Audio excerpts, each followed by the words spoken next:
కురు కర్మ త్వం కర్మజ్యాయో హ్యకర్మణః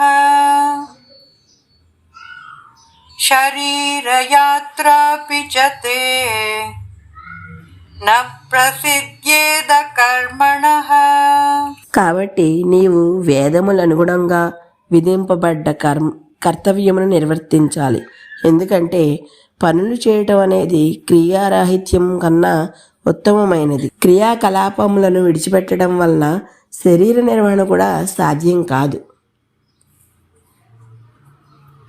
మనస్సు బుద్ధి భగవద్ధ్యాసలో పూర్తిగా నిమగ్నమైపోయేంత వరకు కర్తవ్య ధోరణితో బాహ్యమైన భౌతిక పనులను చేయటం వ్యక్తి అంతఃకరణ శుద్ధికి చాలా మంచిది. కాబట్టి మనోఇంద్రియముల నియంత్రణ నిమిత్తం వేదములు మానవులకు ధర్మబద్ధ విధులను నిర్దేశించాయి. నిజానికి సోమరితనం అనేది ఆధ్యాత్మిక మార్గంలో అతిపెద్ద అవరోధాలలో ఒకటిగా చెప్పబడింది. సోమరితనం అనేది మనుష్యులకు ప్రధాన శత్రువు.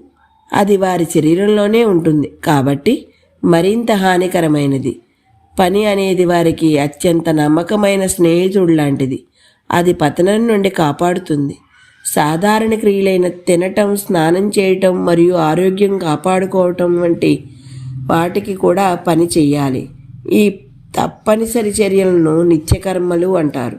ఈ విధమైన ప్రాథమిక శరీర నిర్వహణ కార్యకలాపాలు విస్మరించడం పురోగతికి సంకేతం కాదు.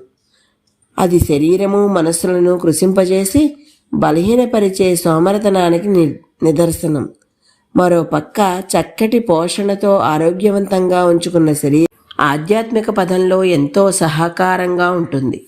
కాబట్టి జడత్వం, అలసత్వం అనేది భౌతిక పురోగతికి కానీ ఆధ్యాత్మిక పురోగతికి కానీ మంచిది కాదు. ఆధ్యాత్మిక పురోగతికి మన ఆత్మ ఉద్ధరణ కోసం మన మనస్సు బుద్ధి ఉన్నత స్థితికి వెళ్ళటానికి అంతఃకరణ శుద్ధికి సహకరించే మన విధులను మనం నిర్వర్తించాలి.